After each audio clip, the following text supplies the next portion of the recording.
Hello, Nick from NK Active here. So we are on our road to A to Z. We are on L. L is for a leg length discrepancy. Not going to spell discrepancy because I will get it wrong. So what is a leg length discrepancy? Well, it is what it says on the tin. So it's when you've got one leg longer than the other.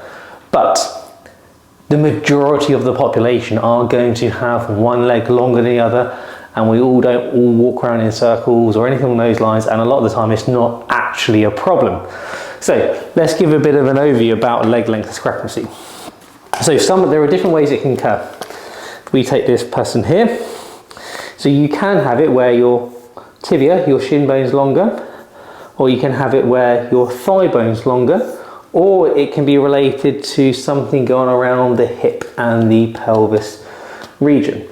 So if we're looking at this leg length from the thigh bone or the shin bone, then this normally gets what we call a structural leg length discrepancy, but we're trying to move away from that. But they're saying there's a bony reason why it is there. It's something you could either be born with, or it happens after trauma, or we actually see sometimes it happens after things like hip replacements. Now those type of people, or if you have one, sometimes you have to then look at putting a raise or something in the shoe. We'll come on to the treatment in a second and how you compensate for it. The other thing it can be related to some imbalances around the hip and the pelvis region. This did used to get called more functional leg length discrepancy. We're trying to move away from that, but that's the term that is still used now. Now with that, it may well be more of a strength related problem, so actually treating with a heel raise isn't really needed. Before we get on to treatments, let's go through to actually, well, what difference does actually matter?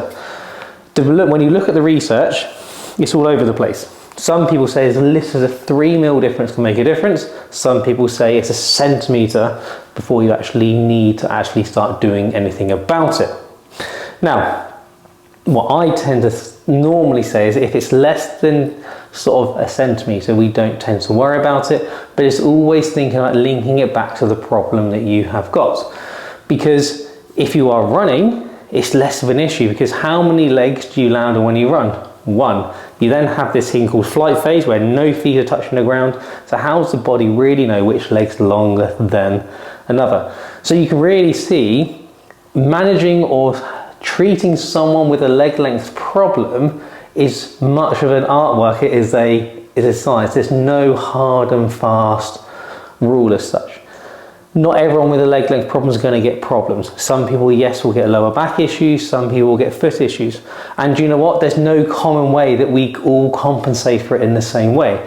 So if you look at the traditional way, if you've got one leg longer than the other, the long leg, to try and shorten itself, will roll the foot inwards, flex the knee a little bit more and drop the hip just to try and shorten itself, whereas the shorter leg will make the knee, extend the knee and tend to roll the foot out. But not everyone compensates in the same way. So the treatment side of things, what you can look at doing is using something like a little heel raise. Now there are pros and cons of using a heel raise compared to actually using, say, what we can now do is 3D print a whole sole raise into an orthosis. Now, pros and cons of each. The issue of just using a heel raise, if you think about it, if you ever wear a high heel shoe, using a heel raise basically just points your foot down. So mechanically, it's most probably not as efficient because you get more knee bending and the foot moving down. So you're not raising the whole leg, you're just raising the heel, really. But it's a lot easier to fit in a shoe. Using a sole raise, you raise the whole limb. Now, sometimes some of the downsides of using a sole raise is that trying to fit it in the shoe. This is where actually printing everything in one actually makes life easier. We're at a point now where actually we could most probably fit 12 millimeters in most shoes, because it starts at 12 mm at the back and then titrates down to 0 by the front. The thing you've got to be aware of though is that it will make the arch higher and stiffer, so you need to do things just to compensate for that to make sure things don't get uncomfortable. And then the final thing you can do is actually just raise the whole sole of the shoe, which is great if you've got a difference of say excess of 2 centimeters. The downside of that, the shoe will become heavier. You'll have one shoe heavier on one side compared to the other, and the shoe becomes slightly stiffer, so the shoe performs in a slightly different way. As a general rule of thumb, how much correction is needed?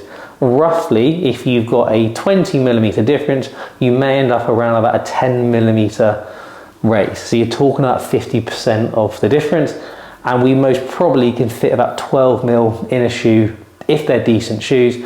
Obviously, if it's something like a ballet pump, you're not going to fit anything in there. So there we go, a quick whistle stop tour on the A to Z of leg length discrepancy.